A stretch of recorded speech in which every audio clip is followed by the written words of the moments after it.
Hey, it's time for a lectionary readings for Tuesday, May the 3rd. Today we have Psalm 121. And since it's day 2, we will be in the message. That's what we usually do for day 2. Day 3, I'll do Holman Christian Standard. They do a good job with the poetry. Then we have Ezekiel 1:26 to 2:1, and then Acts 26:1 to 8.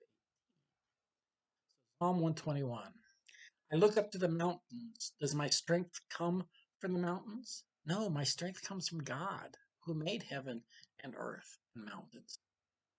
He won't let you stumble. Your guardian God won't fall asleep. Not on your life. Israel's guardian will never doze or sleep.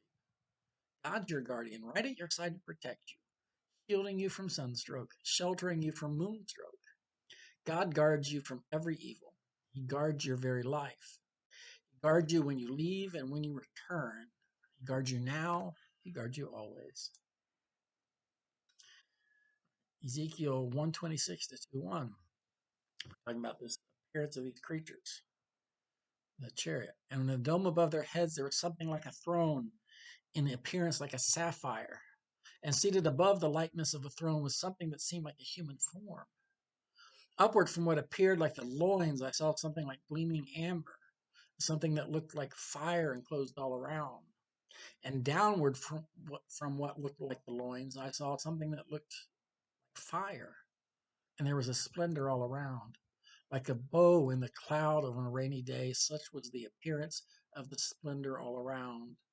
This was the appearance of the likeness of the glory of God. When I saw it, I fell on my face, and I heard the voice of someone speaking. And he said to me, O mortal, stand up on your feet, and I will speak with you.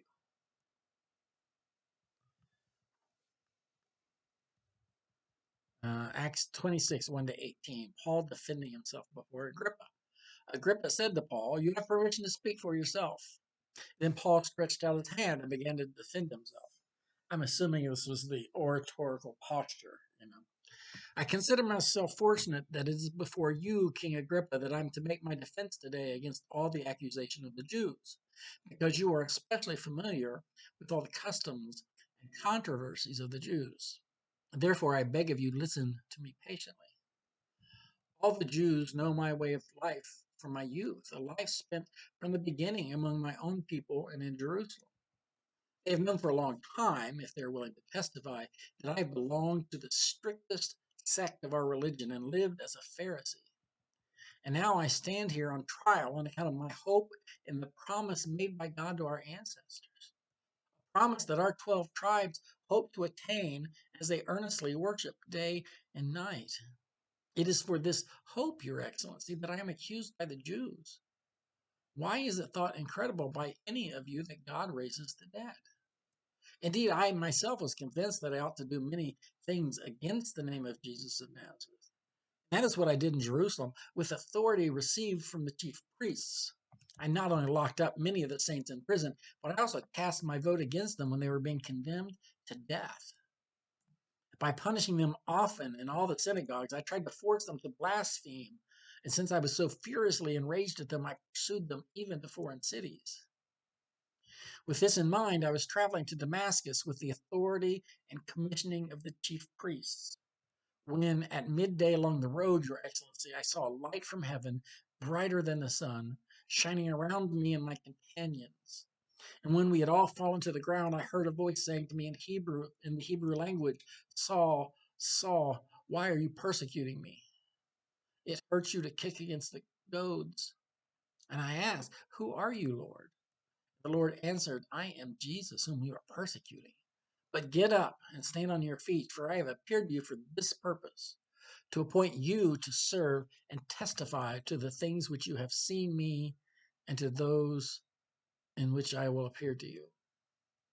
I will rescue you from your people and from the Gentiles to whom I am sending you, to open their eyes so that they may turn from the darkness to light, from the power of Satan to God, so that they may receive forgiveness of sins and a place among those who are sanctified by me.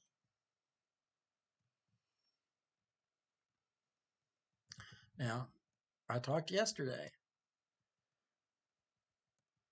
The same passage, Agrippa said to Paul, because Agrippa is a Gentile. He's using the Gentile version of his name, Paul. But then when he gets down here, he says, Saul, Saul, why are you persecuting me? What we got for today. I'll see you later, guys.